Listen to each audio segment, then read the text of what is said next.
certo? Professor Vlad de Química. Na aula de hoje nós vamos falar a respeito de compostos inorgânicos. Falaremos sobre ácidos, bases, sais e óxidos. Preparado? Vem comigo.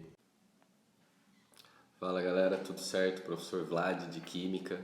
Vamos agora para a nossa aula sobre substâncias inorgânicas, compostos inorgânicos. As principais funções inorgânicas que nós vamos trabalhar hoje são ácidos, bases também chamados de hidróxidos, sais e óxidos. Embora existam mais funções, essas são as 4 principais aí do nosso módulo de cursinho pré-vestibular, ok? Bom, todas as substâncias, toda a matéria, ela possui algumas propriedades. Nós temos as chamadas propriedades específicas, como impenetrabilidade, por exemplo. Nós temos propriedades específicas, como densidade. E nós temos propriedades funcionais, que são características comuns a um grupo de substâncias. A esse grupo específico de substâncias com características particulares, semelhantes, nós vamos chamar de funções inorgânicas. Falaremos sobre cada uma delas. Antes de iniciarmos, existem alguns conceitos, alguns fenômenos que são necessários distinguir para que sua assimilação seja de mais qualidade.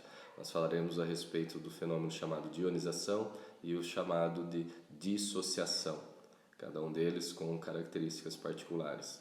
Então veja o exemplo, uma molécula covalente de HCl, quando em contato com moléculas de água, a eletronegatividade da água vai atrair esse átomo de hidrogênio, fazendo com que eu tenha a formação de um novo íon H3O+, chamado de íon hidrônio ou hidroxônio, e o íon Cl-. Isso é ionização. Veja aí a fórmula, o HCl reagindo com a água, formando H3O+, e o Cl-. Então, tinha um composto molecular, quando colocado na água, deu origem aos íons respectivos. Nem todas as substâncias moleculares vão sofrer ionização. Aquelas que não formarem íons sofrerão apenas a dissolução, que nós chamamos, que é a separação das moléculas umas das outras, sem a formação de cargas por esse motivo. Como o açúcar, por exemplo. Ele é um exemplo clássico. Nós temos aí agora o NaCl, que já é um composto iônico, que quando colocado na água, ele vai separar os íons que já existem. Então, Na+, separado do Cl-, nesse caso. Notem que então, dessa vez, já temos um composto iônico. Então, não há a ionização. Nós chamamos isso de dissociação, quando compostos iônicos são separados pelas moléculas de água. Não há, nesse caso, a formação do íon hidrônio. Ok? Esse grau de dissociação ou ionização, nós podemos quantificar o quanto dessa espécie sofre esse processo. Tá? Então, nós chamamos isso de alfa, grau de ionização ou grau de dissociação. E é possível calculá-lo utilizando a seguinte fórmula química. Alfa vai ser igual ao número de moléculas ionizadas dividido pelo número de moléculas dissolvidas. Ou seja, vejam a fórmula, o número menor sobre o número maior. Vamos a um exemplo. Adicionam-se 600 moléculas de HCl à água, sabendo que 540 moléculas estarão ionizadas. Podemos afirmar que o grau de ionização dessa espécie química é. Então vejam, os dados que nós temos. Número de moléculas ionizadas, 540. Número de moléculas que foram adicionadas, 600. E eu quero saber o alfa. Utilizando a fórmula, alfa igual a Ni sobre N, substituindo Ni, 540, dividido por N, 600, 540 dividido por 600 dá 0,9. Se você multiplicar por 100, teremos aí então um grau de ionização igual a 90%, o que nos daria a alternativa E como sendo a alternativa correta. Compreendido? Veja um outro exemplo. Adicionando-se 500 moléculas de um certo eletrólito à água, teremos para um grau de ionização igual a 0,9. Quantas moléculas ionizadas? Dessa vez nós usamos a mesma fórmula. porém nós temos o número de moléculas que foram adicionadas e o número de moléculas e o alfa, o valor de alfa. Ao substituir, nós conseguimos encontrar o número de moléculas ionizadas, que no final será 500 vezes 0,9. Isso vai dar então 450 moléculas, o que daria como alternativa correta a nossa alternativa C. Perfeito?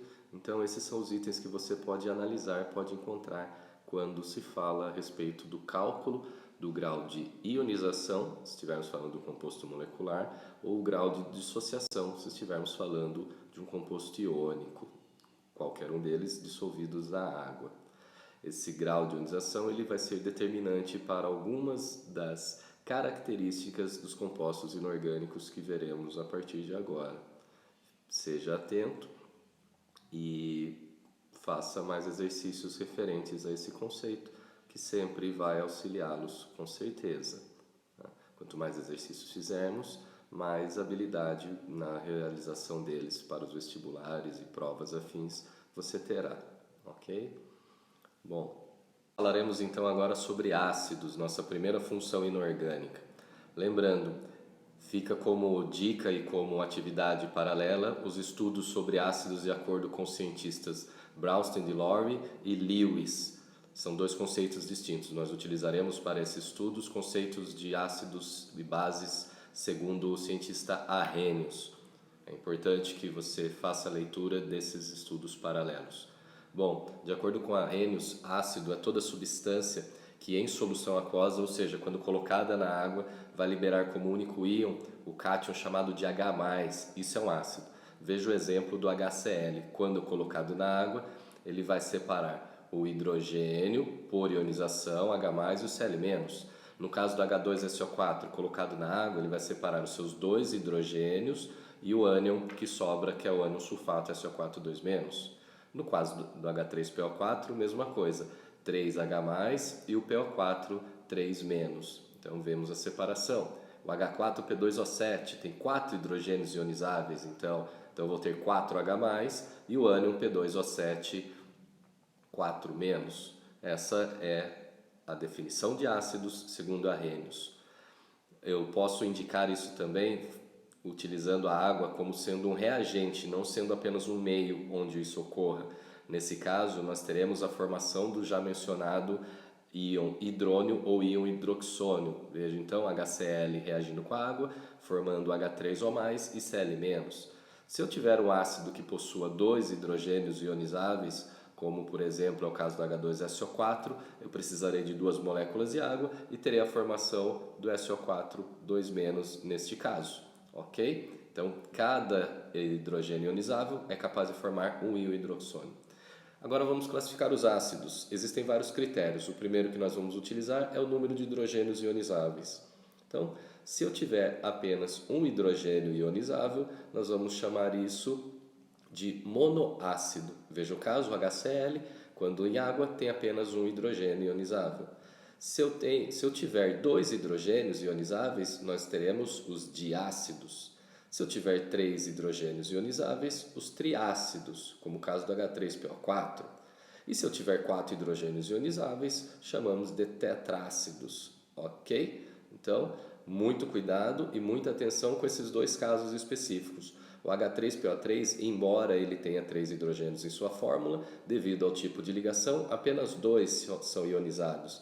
Então, ele é classificado como um diácido. Muito cuidado com o H3PO3. E o H3PO2, o mesmo acontece. Embora ele tenha 3 hidrogênios em sua fórmula, apenas um é ionizável. Então, nós classificamos ele como monoácido. Nosso segundo critério de classificação é quanto à presença de oxigênio. Se por um acaso seu ácido, não tiver hidrogênios na fórmula, então nós chamamos isso de hidrácidos. Veja os exemplos que estão aí à sua frente. No entanto, se eu tiver oxigênios na fórmula, nós teremos os chamados oxiácidos. Vimos então aí nosso segundo critério de classificação para ácidos, hidrácidos ou oxiácidos. Nosso terceiro critério de classificação dos ácidos é quanto ao número de elementos químicos. Se eu tiver apenas 2 elementos, como o caso do HCl, nós temos um ácido binário. Se eu tiver 3 elementos, como H2CO3, nós teremos os ácidos ternários. E se eu tiver 4 elementos químicos, como o caso do H4FeCN6, nós teremos ácidos quaternários. Tudo depende do número de elementos químicos e não o número de átomos da fórmula. São duas coisas diferentes. Okay? Nosso quarto critério de avaliação para os ácidos de classificação é quanto ao grau de ionização. Lembra grau de ionização da parte da aula que falava do alfa? Então nós temos os ácidos classificados como fracos. Quem são eles? Aqueles que possuírem o alfa, o grau de ionização, menor ou igual a 5%, como por exemplo o ácido carbônico com alfa de 0,2. Nós podemos ter os ácidos moderados que possuem o alfa maior que 5% e menor que 50%, como o caso do H3PO4, que ele tem um alfa de 27%. E eu posso ter os ácidos fortes, são aqueles que possuem o alfa maior que 50%, como por exemplo o HCl, que tem um alfa de 92%, um grau de ionização de 92%. Quando eu não tenho ferramentas ou não tenho dados para saber o valor exato do alfa, nós teremos outras maneiras de classificá-lo quanto à sua força. Então, para os hidrácidos, nós temos aí HCl, HBr e HI, que são os ácidos do grupo 17, esses são os hidrácidos fortes, menos o HF, que também é do grupo 17, porém ele é classificado como ácido moderado. E daí, todos os demais hidrácidos que nós tivermos, eles serão chamados, classificados como ácidos fracos, um alfa abaixo de 5%. Agora, para os oxiácidos, nós vamos usar a seguinte fórmula: número de hidrogênios, de átomos de oxigênio, menos o número de hidrogênios ionizáveis. Então, nós temos uma classificação que vai de 0 a 3, classificando como fraco, médio, forte ou muito forte. Veja aí, H3BO3, 3 menos 3, 0. Então isso vai ser classificado como ácido fraco. H3PO4, 4 oxigênios menos 3 hidrogênios, dá 1. Então isso é uma classificação de um ácido médio. H2SO4, 4 oxigênios menos 2 hidrogênios ionizáveis, dá 2, que é um ácido forte.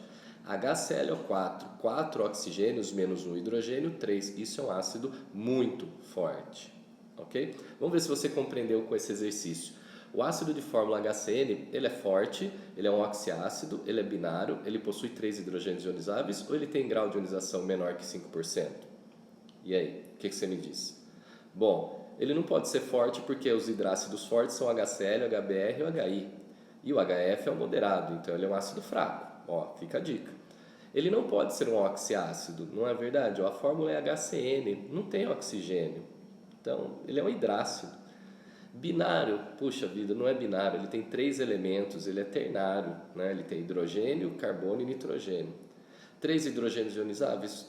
De forma nenhuma, a fórmula é HCN, apenas um hidrogênio ionizado, restando apenas que seu grau de ionização é menor que 5%, já que nós já o classificamos como ácido fraco. Ok? Compreendido? Então, as características que nós temos de ácidos, dentro desse contexto, você poderá fazer mais exercícios referentes a isso. Vamos falar a respeito das propriedades dos ácidos, das suas características. Com relação ao sabor, as substâncias ácidas têm sabor azedo, como frutas cítricas, como o próprio vinagre, né?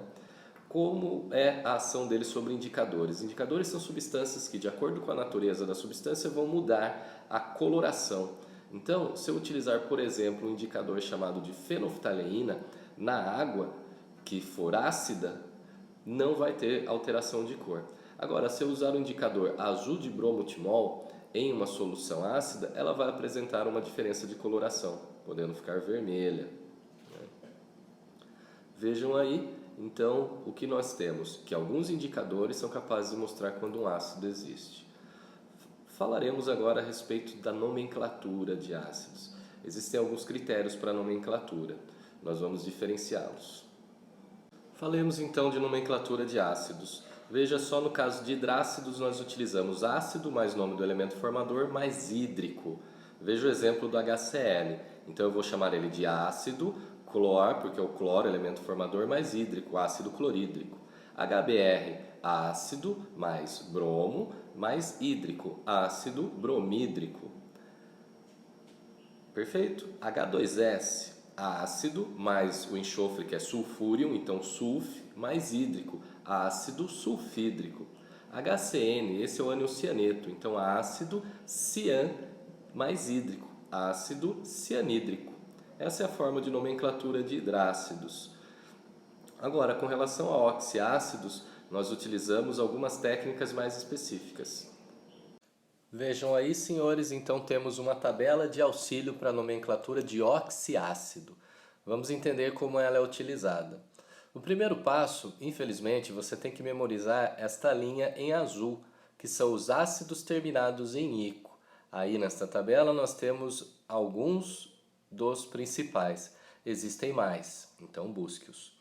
Então nós temos aí o ácido clórico, o ácido sulfúrico, o ácido nítrico, o ácido fosfórico.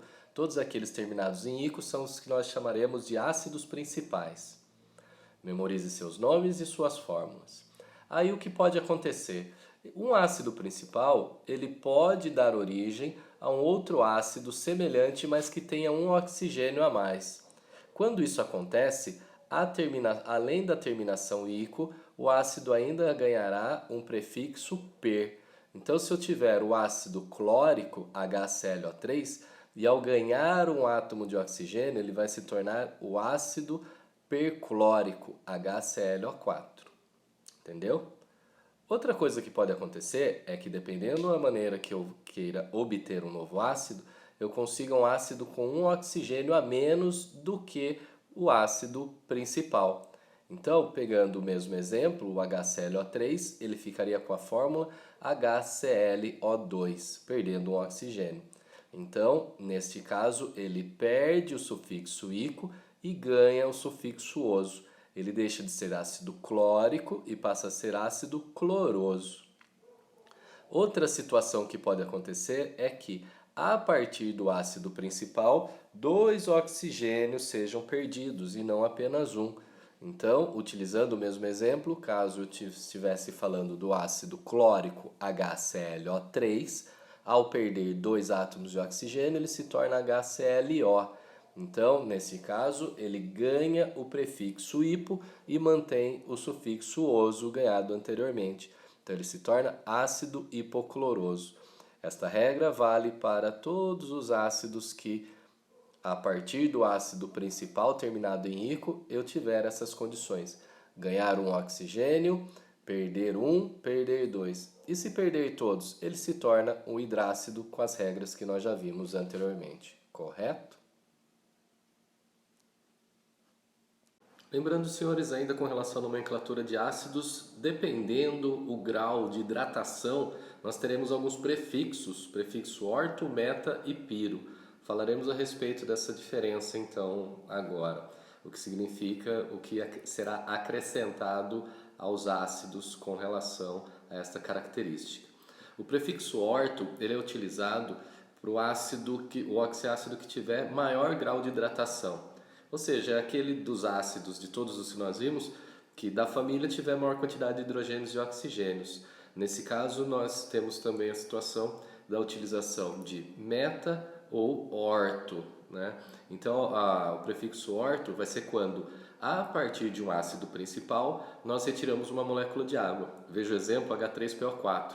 Se eu tirar uma molécula de água, ele fica com a fórmula HPO3. Então esse ácido, que também era chamado de ácido ortofosfórico, ele passa a ter a nomenclatura ácido metafosfórico. Agora o prefixo piro é quando, a partir de um ácido principal, de 2 moléculas dele, nós retiramos uma molécula de água. Então veja aí o caso do H3PO4, o mesmo ácido fosfórico ou ácido ortofosfórico.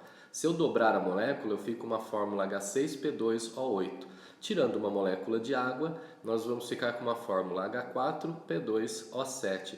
Então esse ácido vai receber o nome de ácido pirofosfórico. Falaremos agora, senhores, da nossa segunda função inorgânica, bases ou hidróxidos, tá? São as substâncias que nós consideramos como alcalinas. Então, de acordo com Arrhenius, que é a nossa definição que estamos utilizando, bases são todas as substâncias que em solução aquosa, ou seja, quando colocado na água, vai liberar como único ânion, ou seja, como único íon negativo, o íon hidroxila, né? Então nós temos aí o exemplo NaOH. Colocado na água, eu vou ter, nesse caso, o Na+, e o OH-. Veja, uma hidroxila. Do CaOH2, quando colocado na água, nós teremos o cálcio mais as duas hidroxilas, 2OH-. Então, a carga do cálcio, nesse caso, é mais 2, ou 2 mais. Se eu pegar o exemplo ainda de uma outra base, você sempre vai ter o número de hidroxilas e a carga da substância, o cátion que estiver associado. Vamos agora à classificação das bases. Assim como os ácidos, elas também podem ser classificadas com relação ao número de hidroxilas ou oxidrilas, que é um sinônimo de hidroxilas.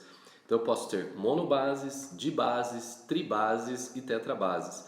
Veja o caso do NaOH, é uma monobase, do CaOH2 é uma dibase, né? Uma hidroxila, monobase, duas hidroxilas, dibase e assim por diante.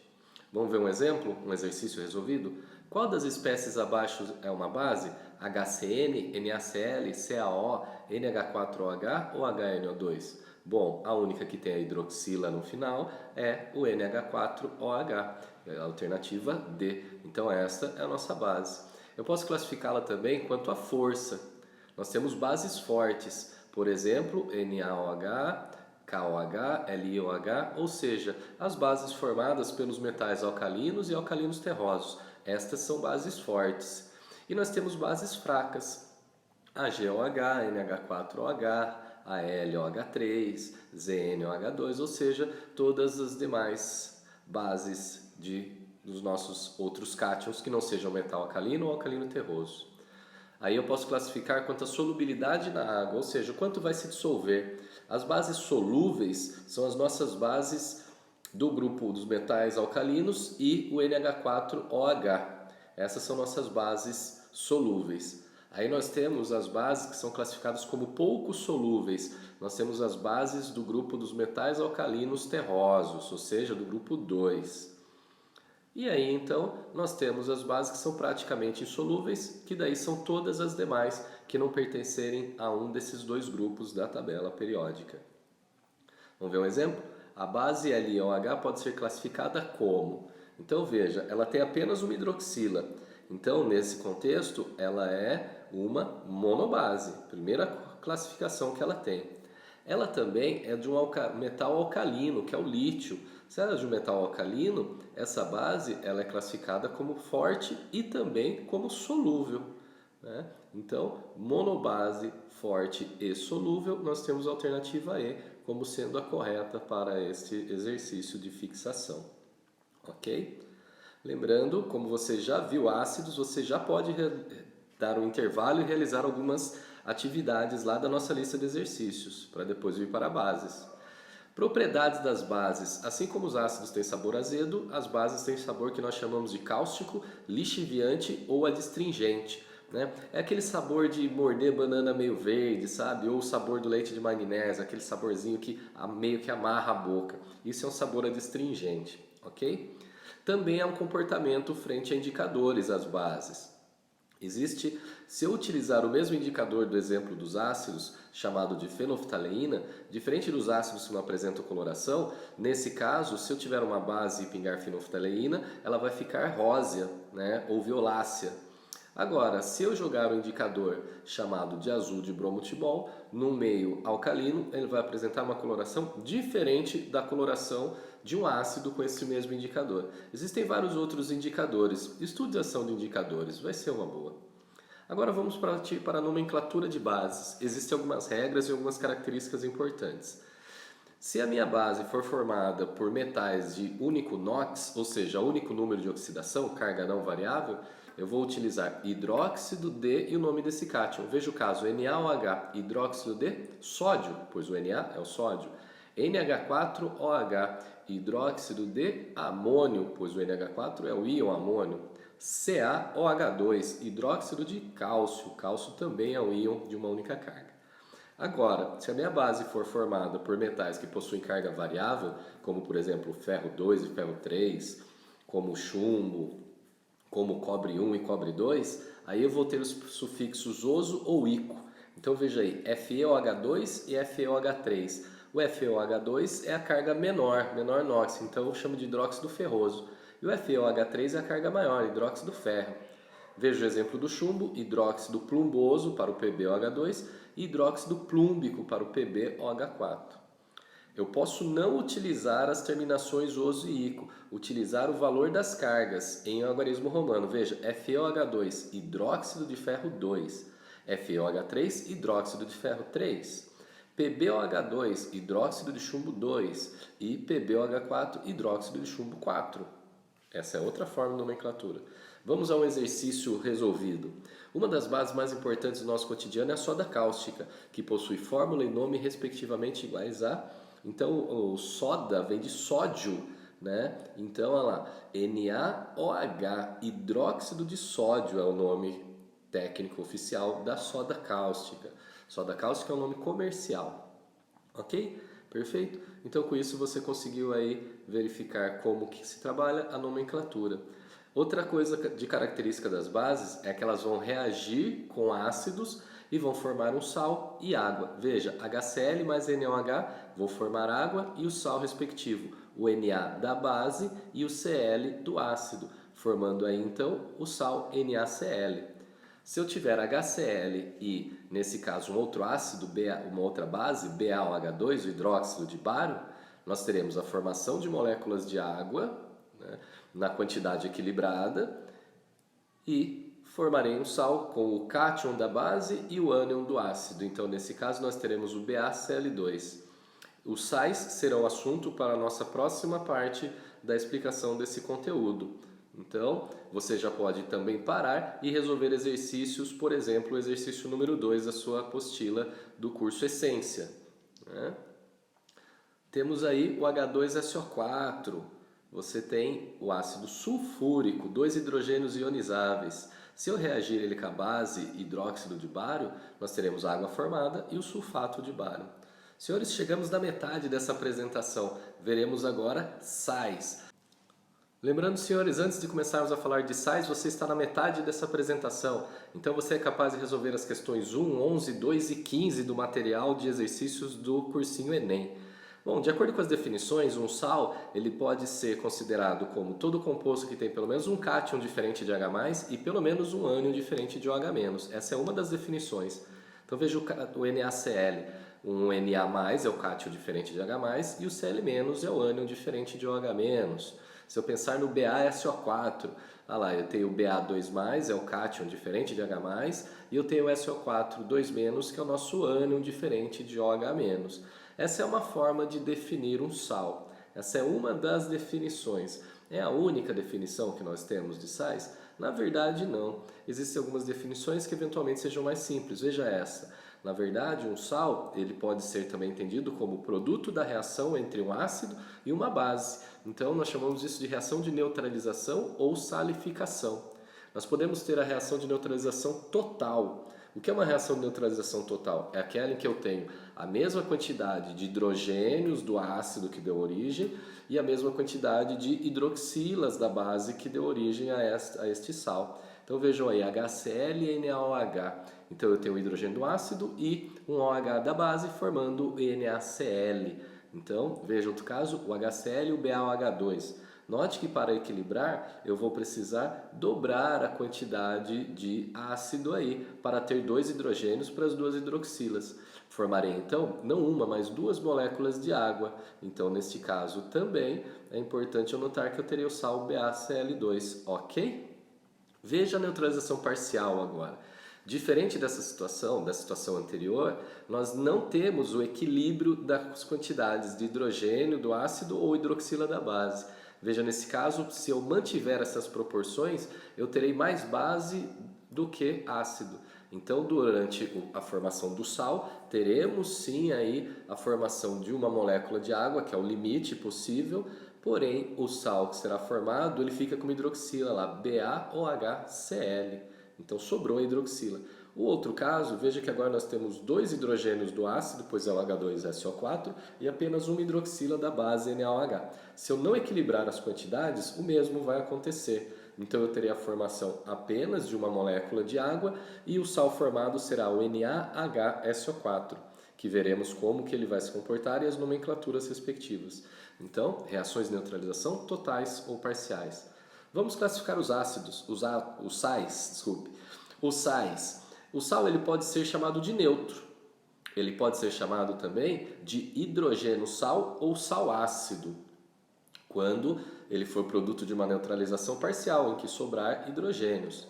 Eu posso ter também o sal chamado de sal, que vai ter um comportamento distinto, sal básico ou hidroxissal.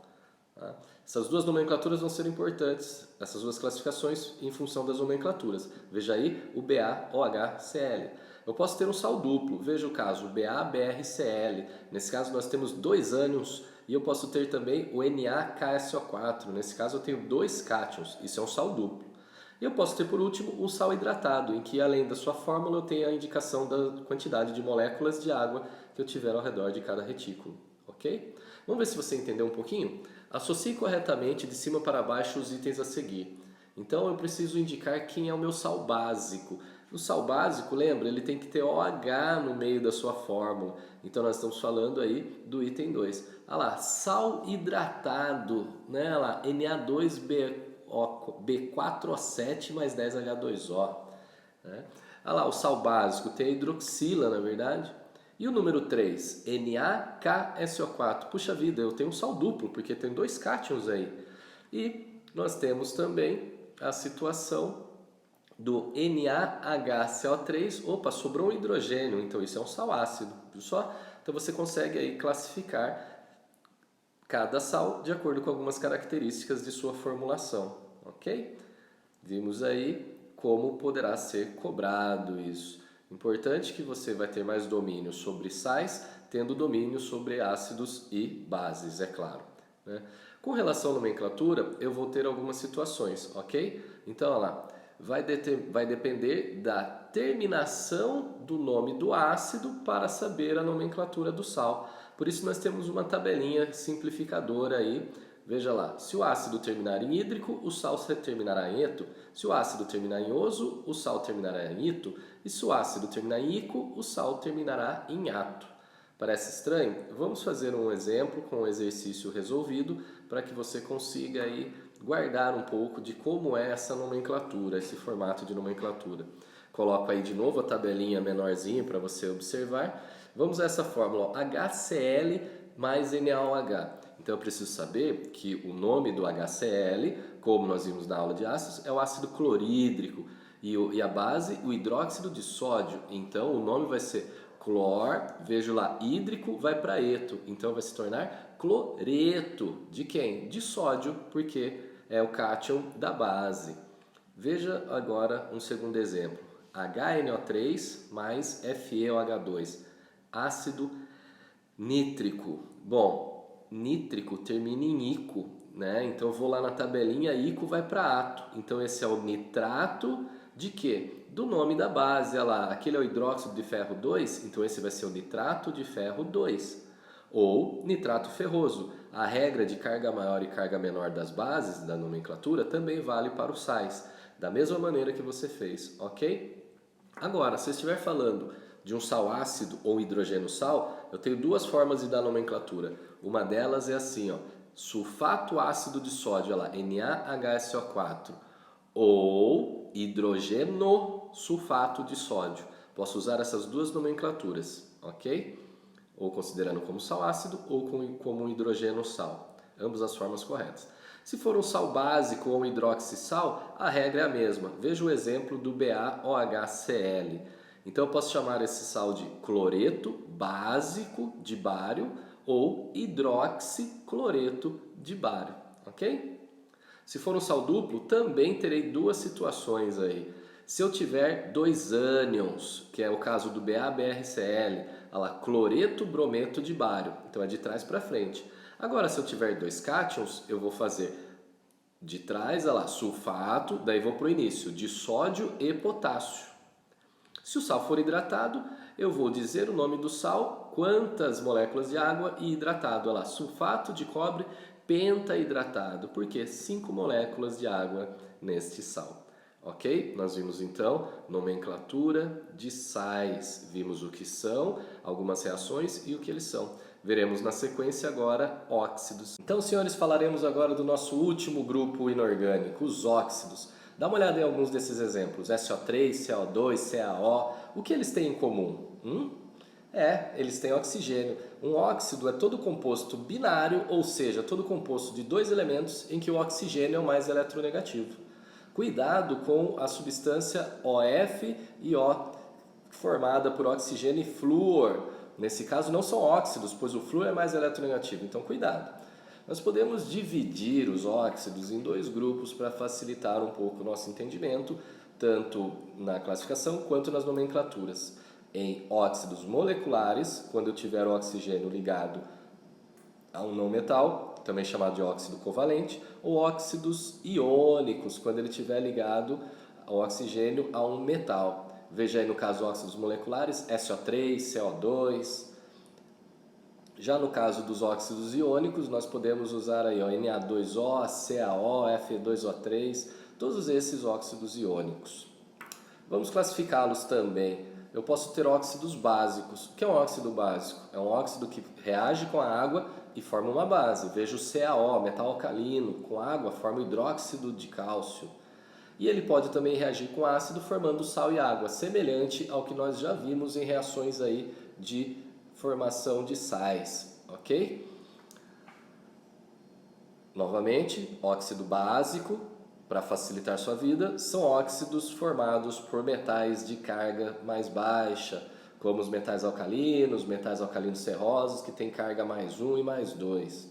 Isso talvez facilite um pouco o entendimento desse tipo de conceito.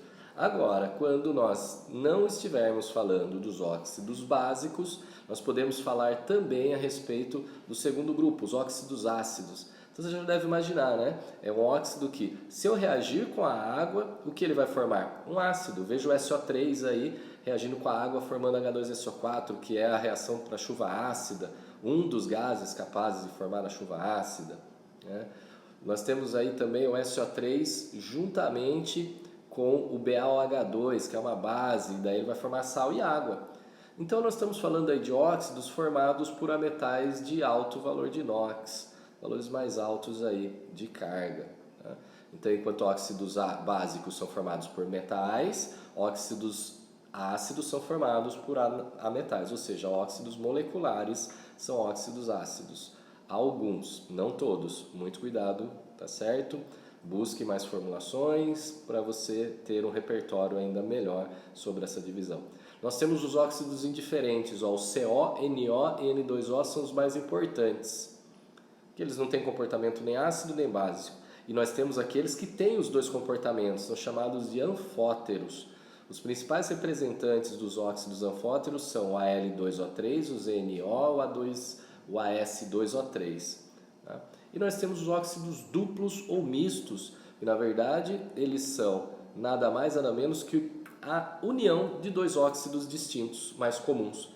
Então eu vejo o F3O4, ele é a união do FeO mais o F2O3. Então eu faço a união de dois óxidos que são comuns, que são das cargas respectivas desses metais de nossa variável, e eu vou ter aí o meu óxido misto. Com relação à nomenclatura dos óxidos, é importante que eu tenha em mente a diferenciação entre molecular e iônico. Por quê? Se ele for molecular, vai ser óxido de e o nome do elemento. E eu preciso colocar os prefixos mono, di, tri, tetra, assim por diante, para a quantidade de oxigênios e para a quantidade do outro elemento, se eu tiver mais que um átomo desse outro elemento que está formando o óxido. Veja o exemplo que vem a seguir. Cl2O7. Olha lá, 7 oxigênios, heptóxido de 2 átomos de cloro, dicloro, ok? Então, olha lá, quantidade mais óxido, quantidade mais o elemento. CO2, 2 oxigênios, é olha lá, dióxido de carbono. Note que eu não falei monocarbono, apenas carbono. Se eu tivesse CO, monóxido de carbono. Então, essa é a nomenclatura para os moleculares. Veja a diferença da nomenclatura dos iônicos. Se eu estiver falando de um metal de única carga, é simplesmente óxido de e o nome do elemento. Olha lá, óxido de alumínio, óxido de zinco, óxido de bário, óxido de potássio. Agora, se eu estiver falando de metais com cargas variáveis, a regra das bases e dos sais, para oso para menor carga e ico para maior carga, ou algarismo romano, vale. Olha lá, FeO. óxido ferroso ou óxido de ferro 2? Fe2O3, né? O que nós temos aí? Óxido férrico ou óxido de ferro 3, ok? Mais uma vez, as regras de nomenclatura valem da mesma maneira que bases e sais para metais de carga variável.